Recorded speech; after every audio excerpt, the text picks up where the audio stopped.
Hello दोस्तों, एक केवल एजुकेशन में आपका स्वागत है। आज हम बात करेंगे स्केल के बारे में। स्केल इंजीनियरिंग ड्राइंग में बहुत इम्पोर्टेंट टॉपिक है। स्केल से ही हम मेज़रमेंट करते हैं, लीनियर मेज़रमेंट होती है हमारी। तो इसके बारे में जान लेते हैं कि स्केल होता क्या है। Scale is measure the dimension of an object on drawing sheet. Drawing sheet पे किसी भी चीज़ की लीनियर मेज़रमेंट,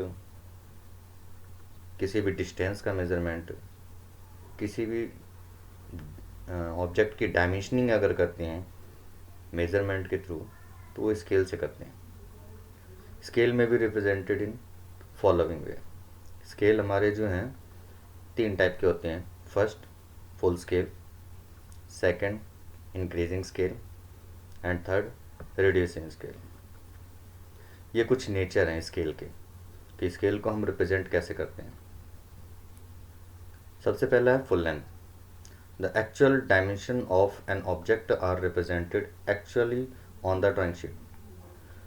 इसका मतलब है कि जैसा डायमेंशन हमें ऑब्जेक्ट का दिया हुआ है, एज इट इज़ डायमेंशन हम अगर ड्राइंग शीट पे बनाते हैं तो वो स्केल हमारा फुल लेंथ स्केल होता है। जैसे कि 5 सेंटीमीटर कोई भी ऑब्जेक्ट की डायमेंशन हमें दे रखी है और हमने ड्राइंग शीट पे भी 5 सेंटीमीटर बना दी, तो वो फुल लेंथ स्केल है। बात करते हैं इंक्रीजिंग स्केल की।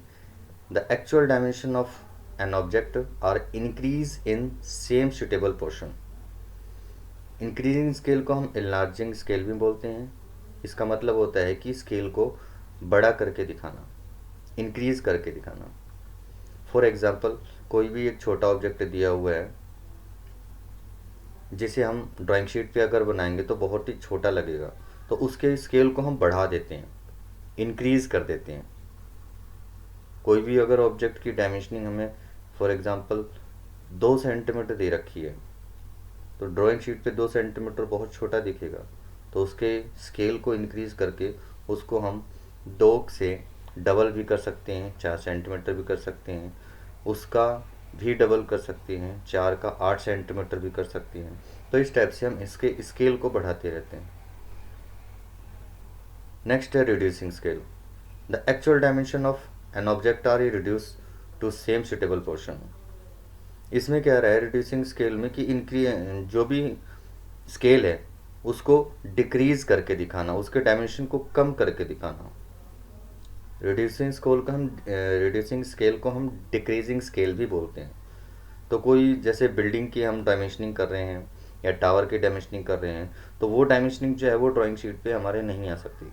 तो जितना भी डायमेंशन हमें बिल्डिंग का दे रखा है उस डायमेंशन को डिक्रीज करके दिखाना, रिड्यूस करके दिखाना ड्राइंग शीट पे, वो रिड्यूसिंग स्केल हो जाता है। बात करते हैं इनके साइज़ की। जैसा कि मैंने बताया फुल लेंथ स्केल, कि फुल लेंथ स्केल में जैसा ऑब्जेक्ट दिया हुआ है ऐसा ही ऑब्जेक्ट को एज इट इज़ डायमेंशन में ड्राइंग शीट पे बनाना, वो फुल लेंथ हो गया। ये येलो कलर का ऑब्जेक्ट है एंड ये ब्लू कलर में जो है ये ड्राइंग शीट का ऑब्जेक्ट है, एज इट इज़ बना दिया इसको, तो ये फुल लेंथ हो गया। इनलार्जिंग और रिड्यूसिंग की बात करें तो ये ऑब्जेक्ट दिया हुआ है और इस ऑब्जेक्ट को ड्राइंग शीट पे स्केल को इंक्रीज करके, बड़ा करके दिखाया गया। ऐसे ही रिड्यूसिंग की बात करते हैं तो रिड्यूसिंग में ये येलो कलर का ऑब्जेक्ट दिया हुआ है और इस ऑब्जेक्ट को ड्राइंग शीट पे छोटा करके दिखाना, रिड्यूस करके दिखाना। तो ये तीनों थे full length, enlarging scale means increasing scale, reducing scale means decreasing scale. अब बात करते हैं यूज़ ऑफ स्केल की। स्केल का यूज़ कहाँ होता है? तो सबसे पहली बात है कि मेज़रमेंट के लिए ही स्केल का यूज़ होता है।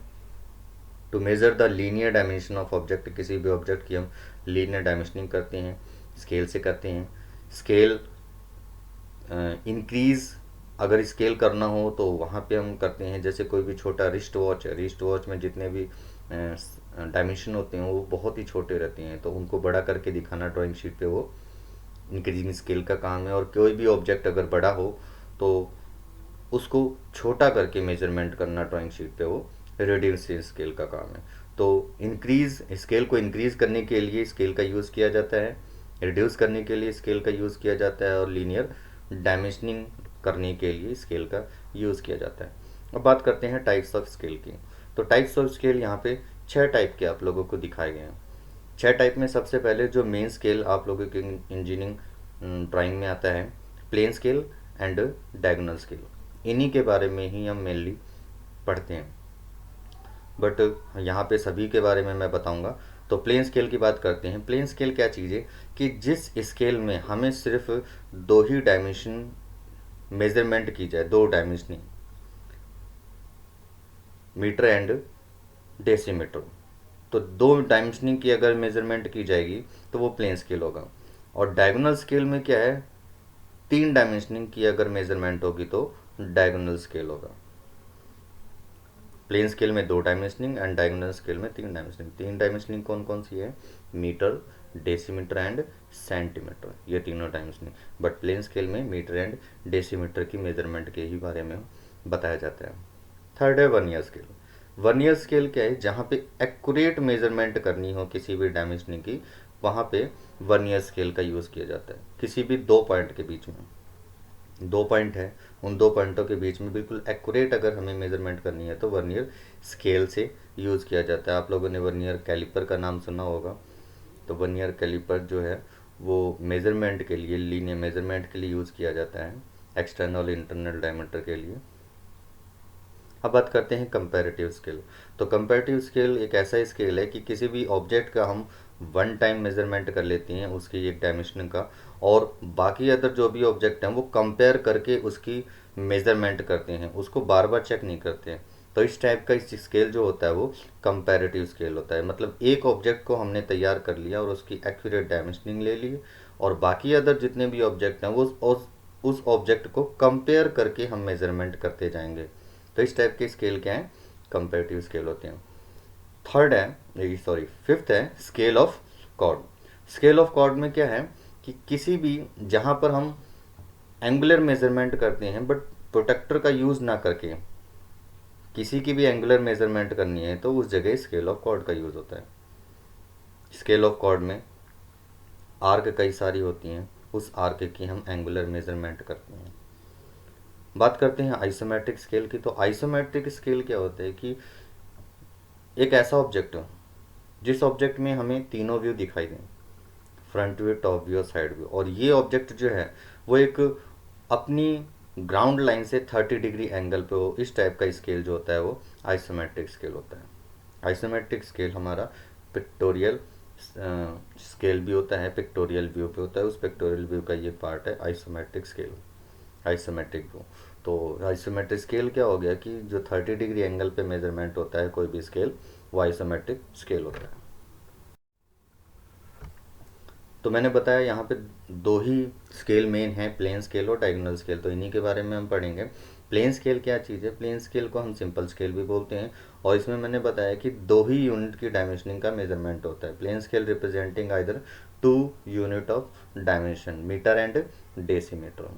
और डायगोनल में क्या होता है कि इसमें 3 यूनिट डायमेंशनिंग की मेजरमेंट होती है, इसकी रिप्रेजेंटेशन करते हैं। Diagonal scale representing either 3 unit of dimensioning, metre, decimetre and centimetre. अब बात करते हैं इंजीनियरिंग स्केल की। तो इंजीनियरिंग स्केल 3 टाइप के मोस्टली दिखाए गए हैं। सबसे पहला सिविल इंजीनियरिंग, दूसरा आर्किटेक्चरल इंजीनियरिंग और तीसरा मैकेनिकल इंजीनियरिंग। तो इंजीनियरिंग स्केल के जो यहाँ पे यूज़ होते हैं ड्राइंग में, सिविल में सिविल वर्क के लिए जो स्केल यूज़ होता है वो सिविल इंजीनियरिंग स्केल हो गया, जैसे कि बिल्डिंग हो गया, ब्रिज हो गया। और आर्किटेक्चरल में क्या होता है कि इंटीरियर ऑफ बिल्डिंग, जैसे विंडो बनानी है, डोर बनाना है, घर के अंदर का इंटीरियर, इसका जो भी स्केल मेजरमेंट होता है वो आर्किटेक्चरल इंजीनियरिंग स्केल में आ जाता है। और मैकेनिकल में कोई भी mechanical part as a machine part कोई भी, तो उसकी अगर मेजरमेंट स्केल होती है तो वो मैकेनिकल इंजीनियरिंग स्केल में आ जाती है। ये स्केल जो हैं ये इस टाइप के रेशियो में दिखाए जाते हैं। जैसे सिविल इंजीनियरिंग स्केल है, सिविल इंजीनियरिंग स्केल जो है वो 1:1। इसका मतलब है कि फुल लेंथ स्केल है, कि मतलब जैसा ऑब्जेक्ट था एज इट इज़ हमने उसको ऐसा ही दिखा दिया। अब जैसे 1:50, 1:50 का मतलब है कि वन ऑब्जेक्ट था, उसका 50% रेशियो कम कर दिया गया है, हाफ कर दिया गया है। जैसे आप लोगों ने 1/2 मोस्टली ज़्यादातर सुना होगा कि किसी भी ऑब्जेक्ट को दो पार्ट में डिवाइड करने के लिए 1/2 लिखते हैं। 1/2 का मतलब होता है 1:2। तो यहाँ पे वही चीज़ दिखाई गई है कि 1:1 is full length and 1:50 is 50%, 1:100 100%, मतलब 100 पार्ट में डिवाइड करा गया है इसको। छोटा और भी कर दिया गया है, डिक्रीज मतलब कर दिया गया है। नेक्स्ट आर्किटेक्चर में क्या हो गया, इसका भी स्केल एज इट इज़ है 1:1, 1:50, 1:100, 1:200 एंड 1:1000। ये जो स्केल हैं ये स्टैंडर्ड स्केल होते हैं सिविल इंजीनियरिंग में, आर्किटेक्चरल इंजीनियरिंग में एंड मैकेनिकल इंजीनियरिंग में। मैकेनिकल इंजीनियरिंग में ऑब्जेक्ट को हम बड़ा करके भी दिखा सकते हैं। अब बात करते हैं रिप्रेजेंटेटिव फ्रैक्शन की। तो स्केल के जो चैप्टर में है ये सबसे मेन टॉपिक है रिप्रेजेंटेटिव फ्रैक्शन। रिप्रेजेंटेटिव फ्रैक्शन क्या होता है कि मैं आपको बता दूं, स्केल जो यूज़ करते हैं वो दो डिस्टेंस की मेज़रमेंट के लिए यूज़ करते हैं। जैसे रेलवे लाइन पे कोई डिस्टेंस दिया हुआ है तो वो डिस्टेंस से कितनी दूरी में ट्रेवल किया जाएगा, 1 किलोमीटर में कितना टाइम लगेगा, 2 किलोमीटर में कितना टाइम लगेगा, इस टाइप से डिफरेंस जो है अगर हमें ड्राइंग शीट पे वो शो करना है तो हम कैसे रिप्रेजेंट करते हैं, स्केल की हेल्प से करते हैं, उसका एक स्केल बना लेते हैं। तो यहाँ पे एक फॉर्मूला आ जाता है, ये फॉर्मूला इंजीनियरिंग ग्राफिक्स में स्केल के लिए बहुत इंपॉर्टेंट है, रिप्रेजेंटेटिव फ्रैक्शन, इसे हम RF भी बोलते हैं। इसका फॉर्मूला है, it is the ratio of distance of object on drawing to the actual distance of object. कोई भी डिस्टेंस जो भी हम ड्राइंग पे बना रहे हैं ऑब्जेक्ट का, और अपोजिट में to the ratio to the actual distance of object, मतलब जितना हमें ऑब्जेक्ट का एक्चुअल डिस्टेंस दिया हुआ है जो हम ड्राइंग शीट पे बना रहे हैं। फॉर एग्जांपल मैं एग्जांपल ले लेता हूँ, जैसे 1 मीटर को मैंने ड्राइंग शीट पे 2.5 सेंटीमीटर रिप्रेजेंट कर दिया। तो 2.5 सेंटीमीटर रिप्रेजेंट किया हुआ है, ये हमने distance of object on drawing sheet पे। तो 2.5 सेंटीमीटर एंड एक्चुअल डिस्टेंस क्या हो गया, 1 मीटर। तो ये रेशियो आ जाता है RF का, जिसे हम रिप्रेजेंटेटिव फ्रैक्शन बोलते हैं। रिप्रेजेंटेटिव के बाद फिर हमें लेंथ निकालनी पड़ती है, total over length. Total over length के लिए एक फॉर्मूला होता है length of scale. Length of scale का फॉर्मूला है RF मल्टीप्लाई में maximum length to be measure. जैसे मैंने 1 किलोमीटर 1 मीटर बोला है, तो 1 मीटर में मैक्सिमम कितना है, 5 मीटर है, 5 किलोमीटर है, तो वो मैक्सिमम लेंथ आ गई। तो ये RF कैलकुलेट करने के बाद में मैक्सिमम लेंथ और कैलकुलेट कर लेते हैं, तो टोटल डिस्टेंस जो आता है वो लेंथ ऑफ स्केल आता है।